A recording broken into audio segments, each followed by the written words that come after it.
사도행전 12장 6절에서 12절 말씀을 통해서 악에게 승리하는 비결이라는 제목으로 하나님 말씀을 함께 나누겠습니다. 사람이요, 몸이 아프면 몸에서 신호를 보냅니다. 어떤 신호가 올까요? 밥맛이 없습니다.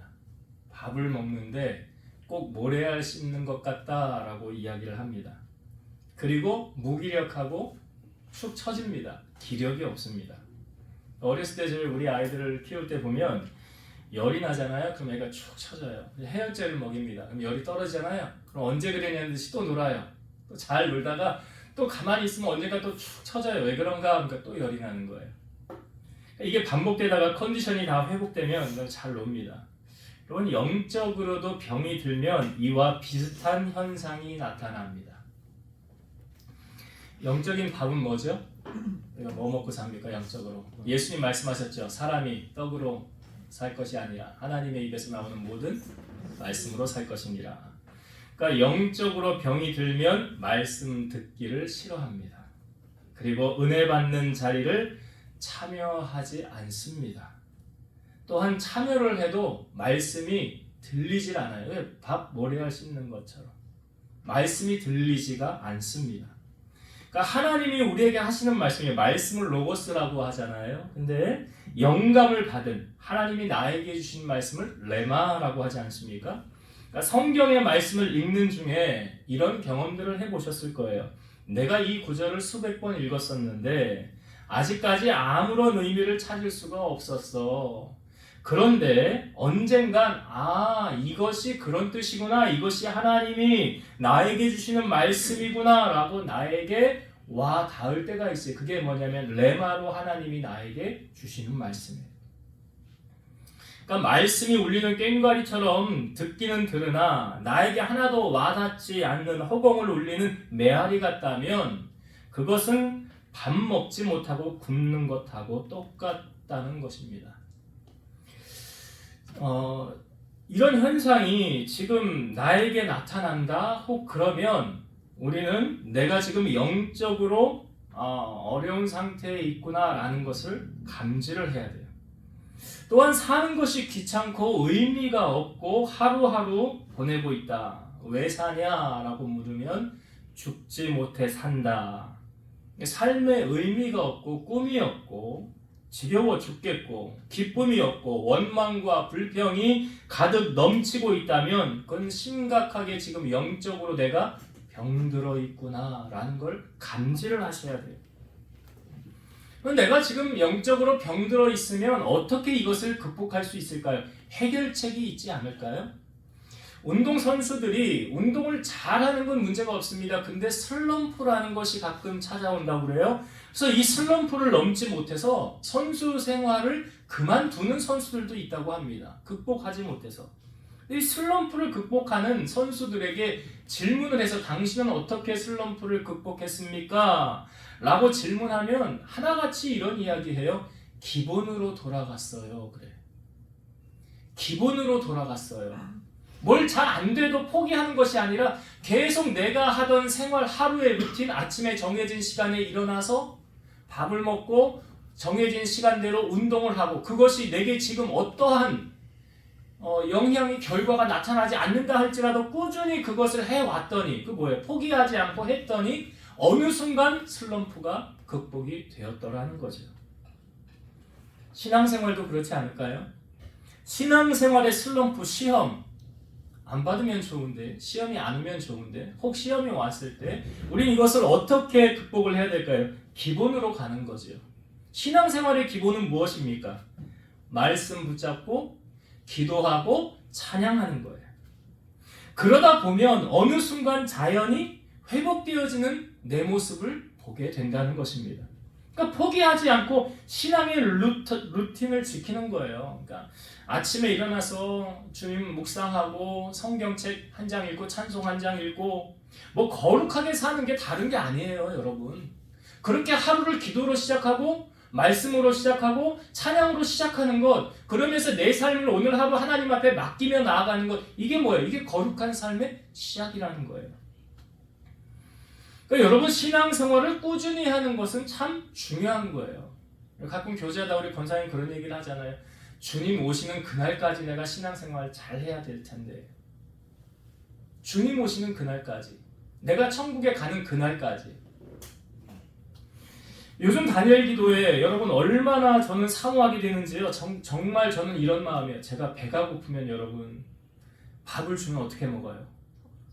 허겁지겁 먹죠. 뭐든지 다 맛있지 않습니까? 시장 가면 다 맛있잖아요. 시장이 반찬이다 그러잖아요. 제가 영적으로 메말라서 영적으로 갈급해서 이 예배를 사모하니까 하나님이 저에게 그런 은혜를 사모하는 자에게 만족함을 줄인 자에게 좋은 것을 채워주신다고 그러잖아요. 그러니까 예배는 누가 은혜를 받느냐? 사모하는 사람. 내가 얼마나 하나님 은혜 갈급하는지 하나님 아시지요? 그 그릇만큼 거기에 하나님이 채워주시는 거예요.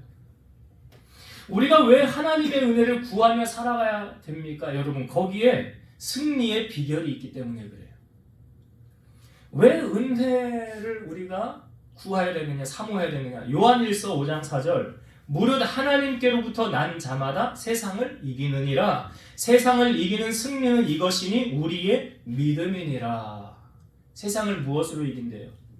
믿음으로 이긴대요. 세상을 이기는 승리는 이것이니 우리의 믿음이라. 믿음이라. 믿음으로 세상을 이기는 거예요. 근데 여러분 성경은 그 믿음은 모든 사람의 것이 아니라고 말합니다.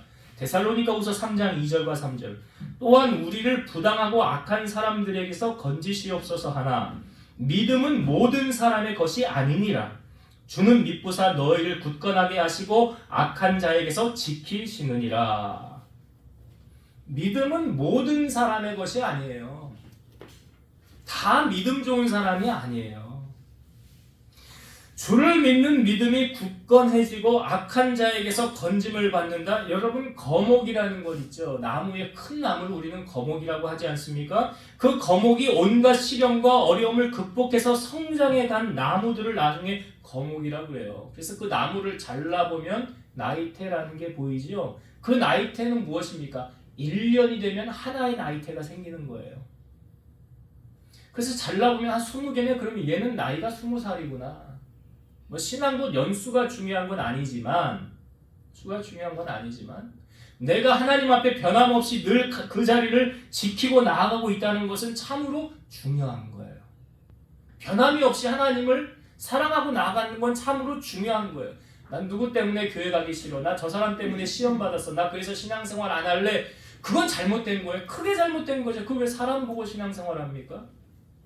신앙생활 하나님 보고 하는 거죠. 히브리서 11장은 믿음장이라는 거 잘 아시죠? 그 후반절에 히브리서 11장 36에서 38절 상반절까지 이런 말씀이 있어요. 또 어떤 이들은 조롱과 채찍질 뿐 아니라 결박과 옥에 갇히는 시련도 받았으며 돌로 치는 것과 톱으로 켜는 것과 시험과 칼로 죽임을 당하고 양과 염소의 가죽을 입고 유리하며 궁핍과 환난과 학대를 받았으니 이런 사람은 세상이 감당하지 못하느니라. 그러니까 세상이 감당하지 못하는 사람이 어떤 사람이에요? 믿음의 사람. 이 믿음의 사람은 사람들의 말에 귀를 기울이지 않아요. 이 믿음의 사람은 오직 초점이 누구를 향하고 있습니까? 하나님 향하고 있거든요. 여러분 다니엘 아시잖아요. 기도하면 사자굴에 들어간다. 그래도 여전히 하루 3번 하나님을 향하여 예루살렘의 창문을 열고 하나님을 향하여 기도했던 게 누구예요? 다니엘이에요. 기도하면 나 죽어. 사자굴에 들어가. 그럼에도 기도했던 게 다니엘이고 또한 그의 세 친구들은 어떠했습니까? 큰 신상 만들어 놓고 거기에 음악 소리 들릴 때 절하지 않으면 풀무불에 쇠를 녹이는 그 불에 들어가는데도 불구하고 절하지 않고 왜? 왕에게 뭐라고 해요? 우리는 하나님만 섬깁니다. 혹시 우리가 거기에 들어가서 타 죽는다 할지라도 우리는 하나님 섬길 거예요. 근데요 우리가 그 타는 불못에 들어가도요 하나님이 우리를 지켜내실 겁니다. 이게 믿음의 사람이에요. 믿음의 사람은 환경을 초월해요. 난 이래서 힘들고 저래서 힘들어요. 그래서 나는 신앙생활 하기 힘들어요. 이것도 걸리고 저것도 걸려요. 믿음의 사람 아니에요. 성경이 무엇을 말합니까? 이게 돌로 치는 것, 톱으로 켜는 것, 시험과 칼에 죽임을 당하는 것 그런 것조차도 난 두렵지 않다는 거예요. 그러니까 여러분 이런 믿음의 사람이 세상을 살아갈 때 그럼 세상이 그냥 가만히 내버려 둘까요? 아니죠. 끊임없이 공격하겠죠. 왜? 우리 싸움은 영적 싸움이니까. 사도행전의 시작이 어떻게 되었습니까? 성령의 임재와 함께 시작이 됐어요. 잘 아시지만 사도행전 1장에 전심으로 힘을 다하여 기도했죠. 그랬더니 오순절에 예수님이 하늘로 승천하시고 10일 뒤에 성령이 임하였어요. 성령이 임하고 시작된 게 뭐예요? 교회가 시작됐죠. 초대교회가 그렇게 시작이 되어졌다는 거예요. 그래서 사도 바울, 그러니까 베드로가 이 어부였는데 성령 받아 복음을 전하였더니 3,000명이 회개하고 예수 믿겠다고 막 돌아오는 역사가 나타나는 거예요. 그 교회가 반석 위에 든든히 세워져 가고 한 번도 걷지 못하였던 사람이 막 걷게 되는 놀라운 부흥이 초대교회 안에 나타나게 됐다는 거예요. 여러분, 교회가 부흥하는 것을 가장 좋아하실 분이 누굴까요? 그렇죠, 하나님이죠. 가장 싫어하는 분 누굴까요? 마귀죠. 그래요. 극명하게 나타나고 있어요. 여러분, 우리가 하나님의 마음을 품으면 교회가 성장하고 부흥 발전하는 것을 아마 간절히 여러분 원하고 있습니까? 하나님의 마음이 내게 있다고 한다면 우리 하나님 기쁘시게 해드리는 건데 저 전도에 힘쓸 것이고 구제에 힘쓸 것이고 안 나오는 사람들 교회로 인도하기 위해서 힘쓸 것이고 새신자가 교회에 오면 천국에 어떤 일이 벌어진대요? 잔치 벌어진대. 야, 새로운 신자 왔네. 우리 교회 오늘 잔치 열어야 되겠네. 이런 마음이 누구의 마음이에요? 하나님 마음이라고요. 이 마음이 하나님의 마음이에요. 성경의 탕자의 비유를 아시죠? 둘째 아들이 자기 아버지에게 내게 올 재산을 미리 달라고 그러잖아요. 그래서 아버지가 줬어요. 이 탕자가 먼 나라 가가지고 돈 있으니까 사람들이 붙잖아요. 그러니까 막 즐겁게 놀다가 돈 다 떨어졌어요. 어느 순간인지 사람들이 발길이 뚝 끊어졌네요. 사람들이 돈 냄새 기막히게 맡는다고 그러죠. 그러니까 돈 떨어지니까 아무도 안 붙어 있어요. 그러면서 아무도 내게 먹을 것을 주지 않으니까 이제 돼지가 먹는 지역 열매 먹으려고 했는데 그것조차도 쉽지 않았어요. 그러니까 이제 내가 살아서 뭐 하냐? 나 그냥 여기서 그냥 내 생애 끝내버릴까? 자살할까? 죽을까? 그러다가 아버지가 생각났어요. 그냥 아버지에게 돌아가서 나를 아들로 대우하지 말고 그냥 종의 하나로 나를 받아달라고 해야 되겠다 하고 영치불구하고 아버지에게 돌아갔더니 아버지가 멀리서 이렇게 보다가 저거 우리 둘째 아니야? 가서 끌어안고 어떻게 해? 야, 잔치 벌여라. 내 아들은 죽었다가 다시 살아왔다. 그러면서 옷을 갈아입히고 금가락지를 끼우고 잔치를 열면서 환호하면서 그 아들을 받아주지 않습니까? 이게 누구예요? 이 아버지예요. 하나님 아버지가 그런 분이세요. 우리 아버지는 교회가 간절히 부흥하길 원해요. 근데 마귀는 끊임없이 방해합니다. 이게 초대교회에도 나타났어요.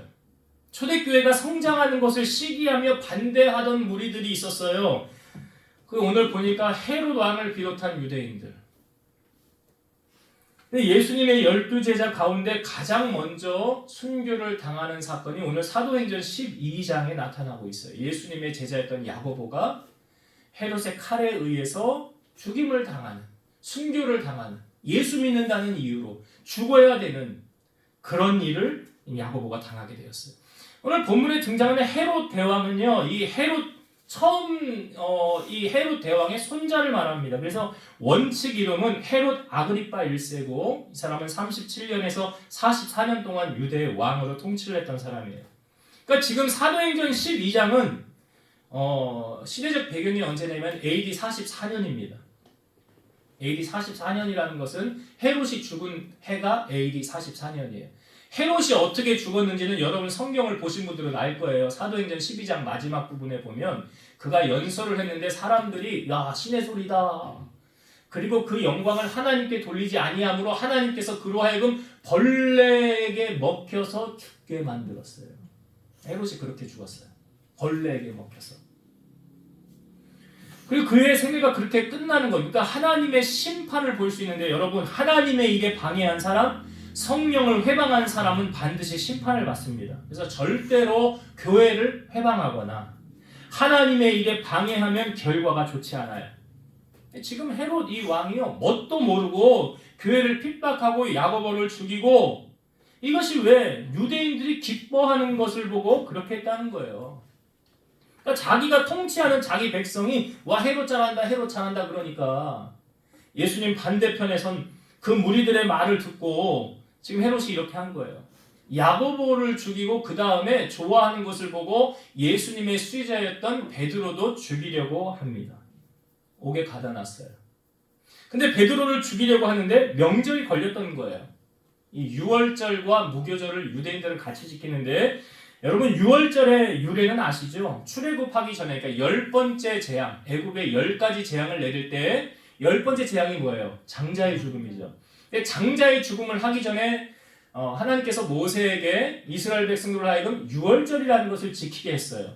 이 유월절이 뭐냐면 그 한 해를 시작하는 첫째 달에 10일 날에 이 흠 없는 1년 된 수컷 이 양이나 염소를 잡아다가 놓고 14일 날 저녁에 이 양이나 염소를 잡는 거예요. 그래서 그 피를 문 임방과 좌우 설주에 이렇게 바릅니다.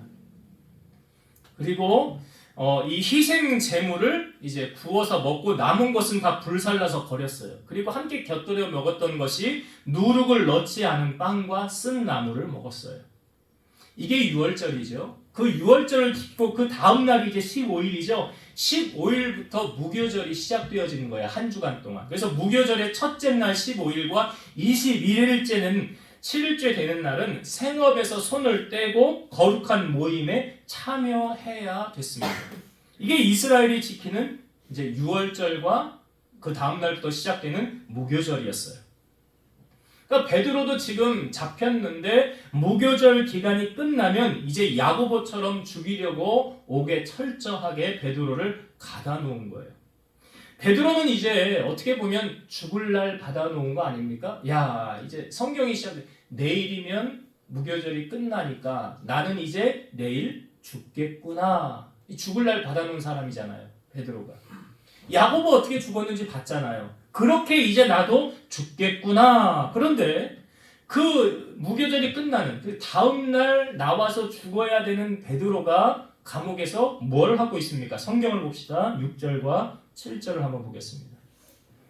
자, 사도행전 12장 6절과 7절 봅니다. 헤롯이 잡아내려고 하는 그 전날 밤에 베드로가 두 군인 틈에서 두 쇠사슬에 매어 누워 자는데 파수꾼들이 문 밖에서 옥을 지키더니 호련히 주의 사자가 나타나며 옥중에 광채가 빛나며 또 베드로의 옆구리를 쳐 깨워 이르되 급히 일어나라 하니 쇠사슬이 그 손에서 벗어지더라. 자, 베드로 뭐 하고 있어요?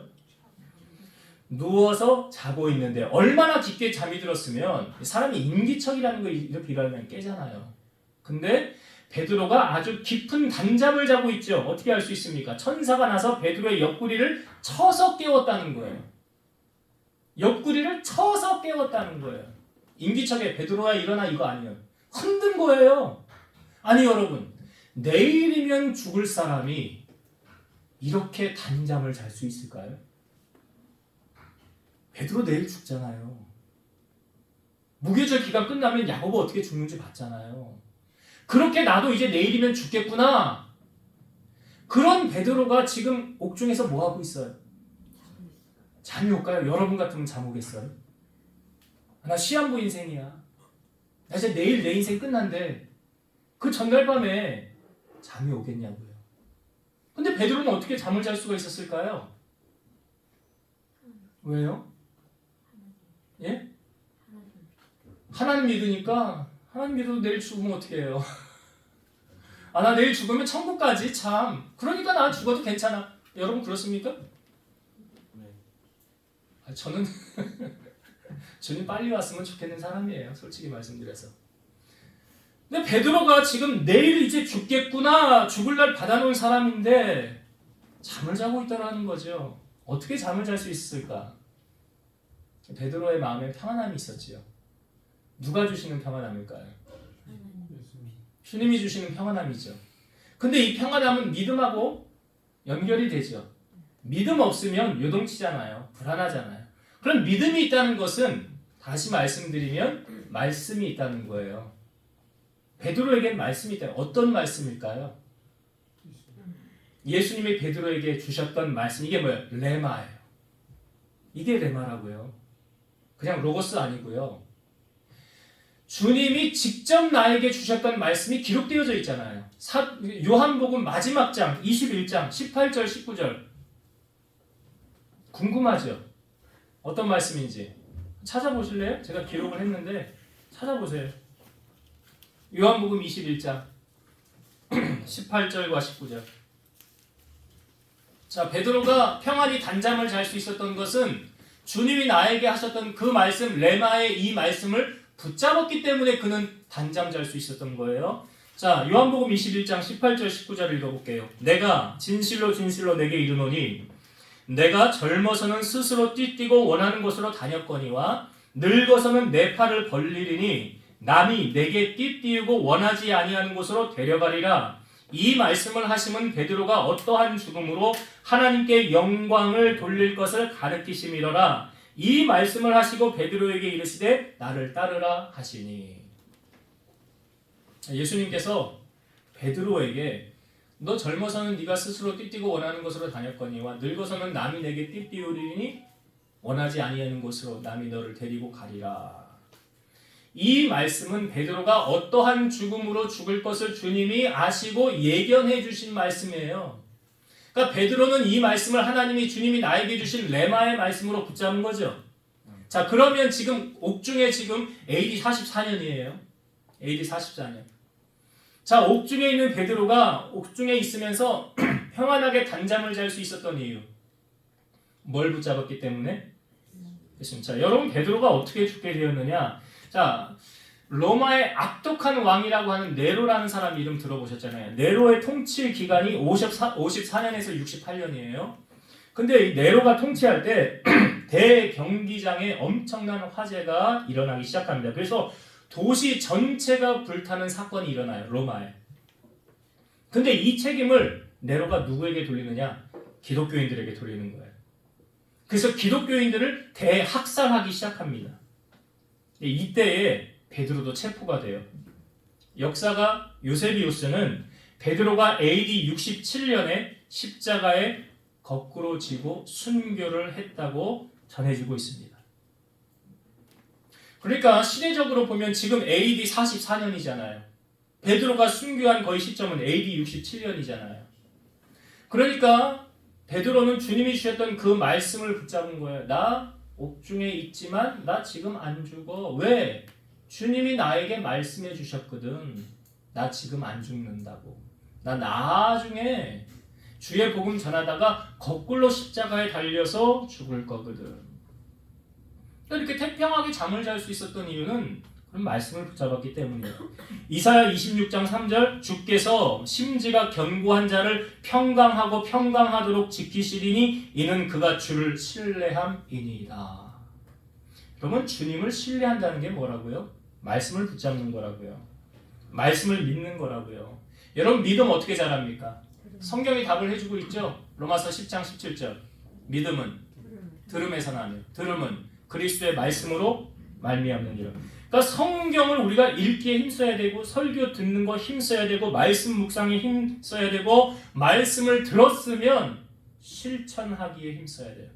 왜요? 예수님 직접 말씀하셨잖아요. 모래 위에 집을 지은 사람과 반석 위에 집을 지은 사람. 그 차이가 뭐래요? 말씀을 듣고 순종하는 사람은 어디에 집 지은 사람이에요? 반석 위에. 그러니까 반석 위에 집을 지은 사람은 시련이 오고 환란이 오고 풍파가 와도 쓰러져요? 안 쓰러져요? 시험 당하지 않는다는 말이잖아요. 넘어지지 않는다는 말이잖아요. 근데 말씀을 듣고 순종하지 않는 사람은 시련이 오고 환란이 오고 박해가 올 때 넘어져요? 안 넘어져요? 그 차이예요. 그러니까 말씀 붙잡은 사람은 풍랑 속에서도 평안을 누릴 수 있어요. 지금 베드로 보세요. 옥중에 갇혀 있잖아요. 평안해요? 안 평안해요? 평안하잖아요. 비슷한 경험이 또 있죠. 사도 바울이 로마로 이송되어 갈 때 유라굴로라는 광풍이 일었지요. 그 광풍으로 구원의 여망마저 사라졌더라. 사람들이 물건 다 바다로 던지고 살기 위해서. 이 배에 함께한 사람이 276명이에요. 우리 이제 다 죽었구나. 큰일 났다. 우리가 사도 바울의 말 듣고 선장과 선주 말을 믿지 말고 사도 바울 말처럼 지켰을 것을, 그러면 우리가 이 고난을 안 당했을 텐데 지금 와서 후회하면 뭐예요? 말 안 듣고 자기 마음대로 하고 초랑해서 이런 결과를 맞았는데, 그때 사도 바울이 거기 있는 276명을 향하여 했던 말이 이 말이에요. 내가 속한 바 곧 내가 섬기는 하나님의 사자가 어젯밤에 내 곁에 서서 말하되 바울아 두려워하지 말라. 네가 가이사 앞에 서야 하겠고 또 하나님께서 너와 함께 항해하는 자를 다 너에게 주셨다 하였으니 그러므로 여러분이 안심하라. 나는 내게 말씀하신 그대로 되리라고 하나님을 믿노라. 믿음 뭔지 아세요? 말씀 붙잡는 거예요. 내게 말씀하신 그대로 되리라고 나는 그렇게 하나님을 믿어. 이게 믿음이에요. 여러분, 우리가 영적 싸움을 할 때 어떻게 이길 수 있을까요? 성경에서 그 답도 알려주고 있죠. 에베소서 6장 11절 마귀의 관계를 능히 대적하기 위하여 하나님의 전신갑주를 입으라. 우리 싸움은 영적 싸움이죠. 혈과 육의 싸움이 아니라고 그랬어요. 영적 싸움이에요. 이 영적 싸움 승리하기 위해서 하나님의 전신갑주를 입어야 되는데 성경이 이렇게 말하고 있어요. 진리의 허리띠, 의의 호심경, 평안의 복음에 준비한 신발, 믿음의 방패, 구원의 투구, 그리고 마지막으로 제일 중요한 게 뭐예요? 성령의 검. 뭐예요 이게? 하나님의 말씀. 여러분, 군인이 전쟁터에 갈 때 꼭 빠뜨려서 안 되고 꼭 챙겨가야 되는 게 뭡니까? 예, 무기죠. 총이나 칼을 챙겨가야 돼. 그러니까 이게 나를 지켜주는 거예요. 성도들이 신앙생활 할 때, 영적 싸움을 할 때 꼭 가져야 되는 무기가 뭐예요? 네? 성령의 검이 뭐예요? 하나님의 말씀이에요. 말씀이에요. 내 심령 안에 하나님의 말씀이 얼마나 새겨져 있는가, 그것이 영적 싸움의 무기예요. 그러니까 무기가 없으면 싸움의 결과는 뻔한 거 아닙니까? 무기 없이 싸우면 이길 수 있어요? 못 이겨요? 못 이기잖아요. 지는 싸움이잖아요. 그러니까 말씀으로 무장되어 있으면 그 싸움은 승리하는 싸움이에요. 여러분, 베드로가 죽을 날 받아놓은 사람처럼 감옥에 gat혀 있으면 평안함 없었을 거예요. 그가 단잠을 잘 수 있었던 이유, 그가 평안함을 누릴 수 있었던 이유, 그건 뭐예요? 레마의 말씀, 내게 하시는 주님의 말씀. 우리가 다니엘 기도회 때 그 김은호 목사님이 첫째 날 했을 때 여러분 뭐가 있어야 된다고 그랬어요? 그 말씀이 뭐라고 그랬어요? 그 말씀이 레마로 내게 주시는 말씀이잖아요. 그 말씀이 있어야 된다고 그랬잖아요. 그러니까 베드로가 지금 붙잡은 게 그 말씀 붙잡은 거예요. 레마로 내게 하시는 주님의 말씀, 그거 붙잡은 거예요. 여러분, 주님이 오늘 나에게 하시는 하나님의 말씀이 여러분 들리십니까? 레마로 나에게 지금 하시는 하나님의 말씀이 들리냐고요. 여러분, 그 말씀을 붙잡아야 우리는 세상을 승리자로 살아갈 수 있는 거예요. 그래서 예수님이 사람이 떡으로 살 게 아니래잖아요. 돈으로 살 게 아니래잖아요. 무엇으로 사느냐? 말씀으로. 말씀으로. 그러니까 우리가 성경을 읽는 것, 말씀을 묵상하는 것, 설교를 듣는 것, 이게 뭐냐면 내가 지금 무기 장착하는 거하고 똑같은 거예요. 영적 싸움을 할 때 하나님의 말씀이 내 안에서 이때는 이 말씀이 딱 생각나게 하는 거예요. 이 말씀 딱 붙잡고 싸우게 하고, 또 이 상황에서는 하나님이 있던 이런 말씀을 딱 생각나게 하셔서 이 말씀을 붙잡고 싸우면서 승리하게 하는 거예요. 근데 내게 무기가 없으면 내가 싸움을 못 하잖아요. 질 수밖에 없잖아요. 그렇기 때문에 여러분, 우리가 말씀, 성령의 검 하나님의 말씀을 내 말씀으로 붙잡아야 된다. 내 말씀이 돼야 된다는 거예요. 그러니까 베드로가 지금 옥중에서 왜 이렇게 단잠을 자느냐, 우리는 이유를 봤잖아요. 주님이 베드로에게 하셨던 레마의 말씀 붙잡았기 때문이다. 그 말씀을 붙잡고 이렇게 단잠을 잘 수 있는 거예요. 자, 이 베드로에게 잠을 자고 있는데 옆에서 천사가 와서 깨웁니다. 옆구리를 쳐서 깨워요. 근데 처음엔 이게 환상인가? 꿈인가? 생신가? 정신을 못 차린 베드로가 천사가 이끄는 대로 첫째 파수, 둘째 파수, 시내로 통한 세문까지 다 저절로 열립니다. 그리고 나서 베드로가 빠져나온 다음에 천사가 떠나가요.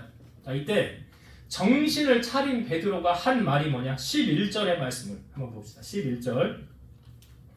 이에 베드로가 정신이 들어 이르되 내가 이제야 참으로 주께서 그의 천사를 보내어 나를 헤롯의 손과 유대 백성의 모든 기대에서 벗어나게 하신 줄 알겠노라 하여. 자, 베드로가 무슨 고백을 하는 겁니까? 헤롯의 손과 유대 백성의 모든 기대. 이게 뭐예요? 영적 싸움 아니에요. 나를 반대하고 나를 시기하고 모함하고 나를 죽이려고 하는 그 반대 세력들로부터 주님이 나를 건져주셨더라.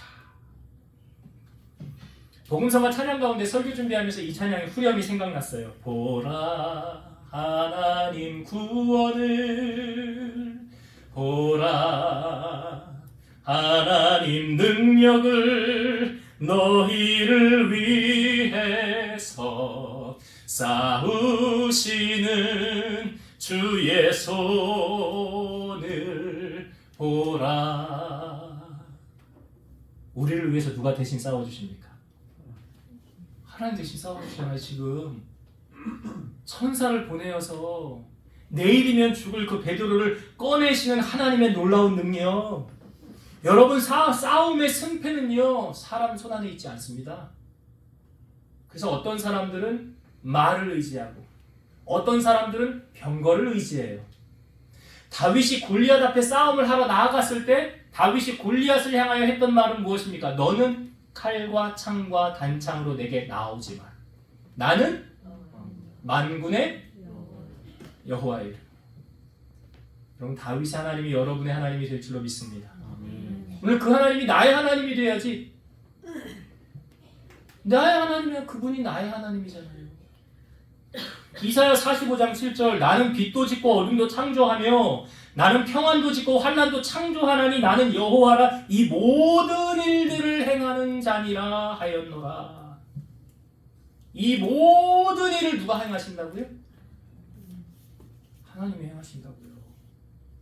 누구에게 잘 보여야 돼요? 그거 당연한 거죠. 질문 같지도 않은 질문을 목사님 오늘 하고 계시네. 자, 이 베드로는 그런 하나님의 은혜를 체험했죠. 그리고 베드로가 나와서 찾아가는 곳이 어디였습니까? 여기 성경에 마가라 하는 요한의 어머니 마리아의 집에 가니, 이거는 우리에게 참 여러 부분에 등장을 해요. 예수님이 최후의 만찬을 했던 곳이 바로 여기고요. 부활하신 예수님이 처음 나타나셨던 곳이 바로 여기고요. 교회가 처음 시작되어졌던 곳이 바로 여기입니다. 그러니까 교회 찾아간 거죠. 베드로의 발걸음이. 자, 그때 거길 찾아갔더니 뭐 하고 있습니까? 그들이 모여서 기도하고 있더라. 우리가 사도행전 12장 5절에도 보면 이에 베드로는 옥에 갇혔고 교회는 그를 위하여 간절히 하나님께 기도하더라. 그러니까 지금 교회가 할 수 있는 게 뭐밖에 없어요. 우리가 저번 주에도 말씀 보았잖아요. 여호사밧이 그 전쟁통에 연합군이 쳐들어올 때 그가 할 수 있는 게 뭐밖에 없었어요? 오직 주님 바라봅니다. 여러분, 승리하는 비결 단순하지요. 주님 바라보면 승리해요. 근데 내가 좀 해보려고 이리저리 사람 찾아다니고 여러 방법을 다 동원해봤자 하나님이 안 도와주면 이길 수 없어요. 승리하는 비결은 단순해요. 하나님 찾는 거예요. 그 얼굴을 구하는 거예요. 나는 주님밖에 없어요. 답이 그거예요. 나는 오직 주님 하나 카드밖에 없거든요. 이 하나, 주님 붙잡는 거. 자, 거기 갔더니 사람들이 모여 기도하고 있어서 베드로가 문을 두드려 똑똑똑. 안에서 사람이 나와. 누구세요?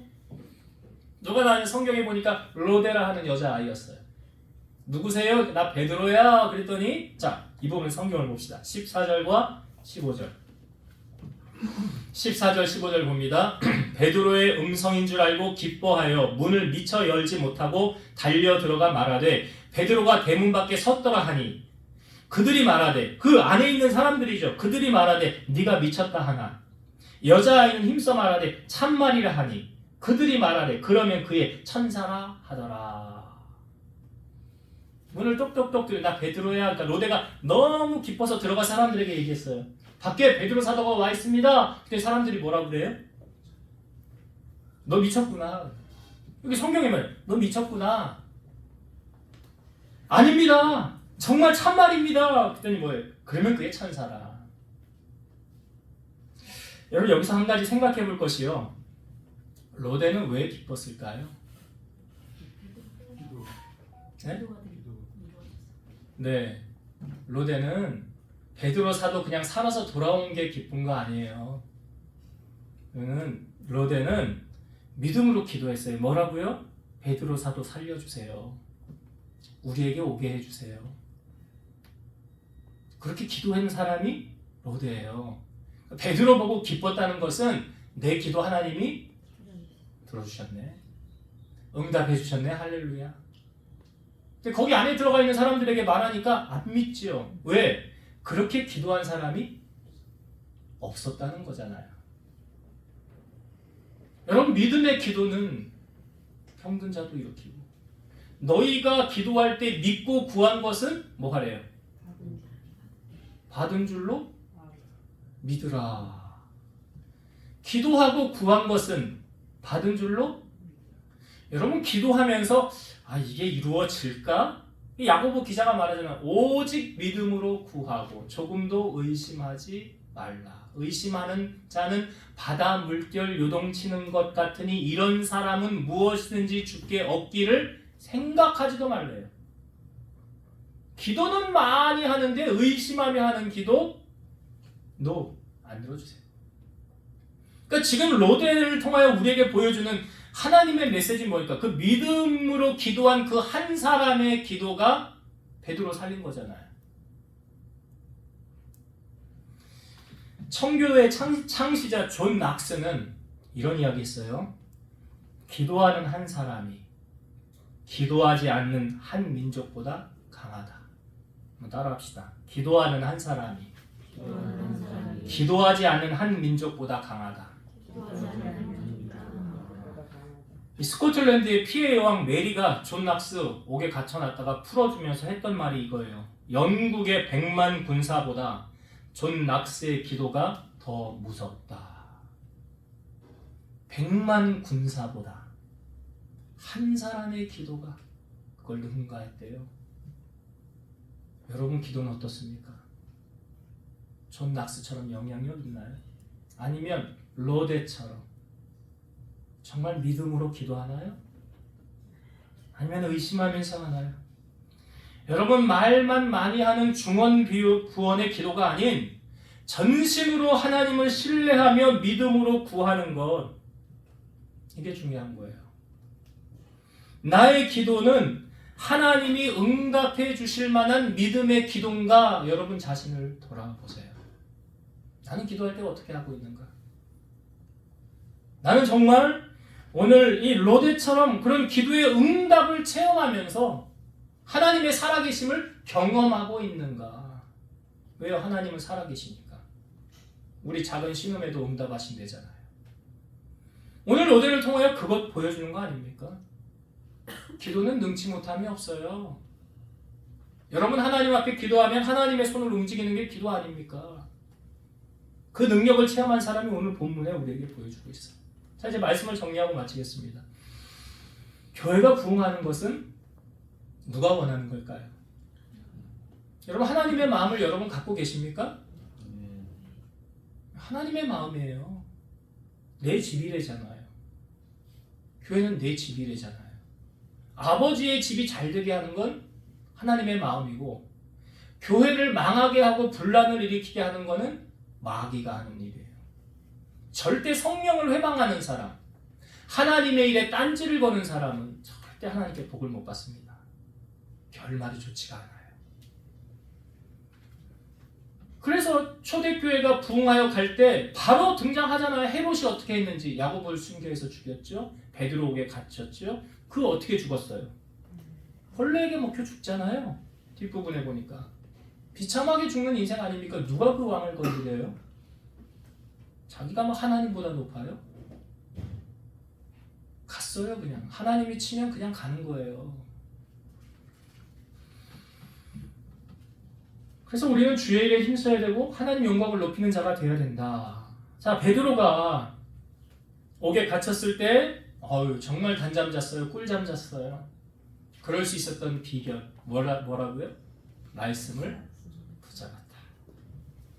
풍랑 가운데도 요동하지 않는 사도 바울. 구원의 여망이 보이지 않는 그 상황 속에서도 내가 내일 어떤 일이 일어날지 우리 아무도 모르고 살잖아요.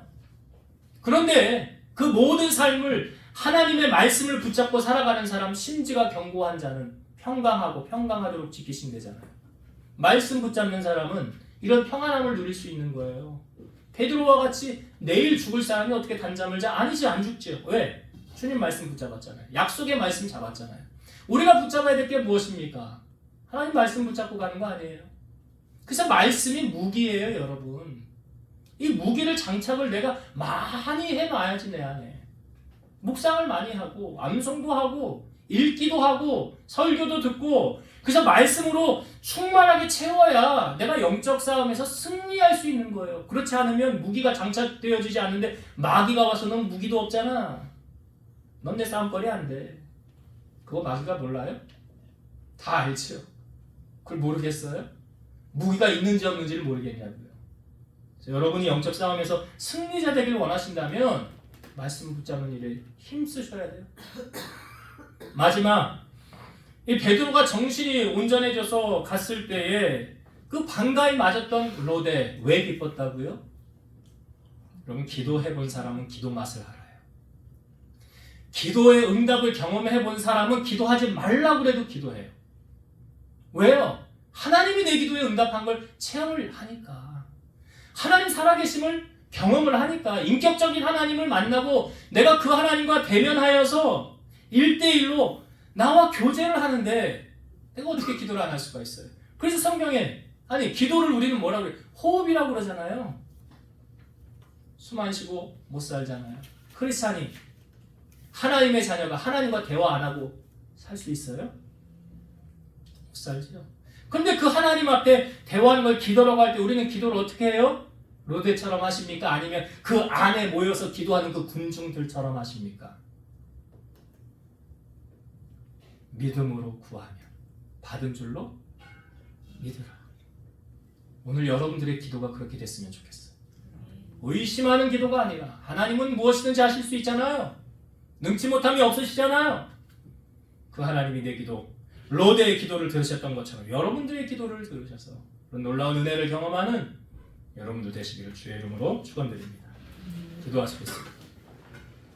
오늘도 살아서 역사하시는 하나님, 하나님의 제단 앞에 나와 하나님의 말씀을 들은 우리 사랑하는 성도들, 오늘 그 말씀이 나에게 뇌마로 주시는 하나님의 말씀으로 들려지게 하옵소서. 베드로가 옥중에서도 평안함을 누릴 수 있었던 것은 주님의 말씀을 붙잡았기 때문입니다. 그리고 그 말씀대로 실현되어졌습니다. 험한 세상을 살아가는 우리 성도들, 세상의 권력의 재물에 의지하는 것이 아니라 말씀 대신 하나님을 붙잡게 하시고 그 하나님 앞에 믿음으로 간구한 로데처럼 우리도 우리의 기도에 하나님이 그렇게 응답하신 것을 경험하며 간증하며 살아가는 온 성도들이 되게 하옵소서. 예수님 이름으로 기도드리옵나이다. 아멘.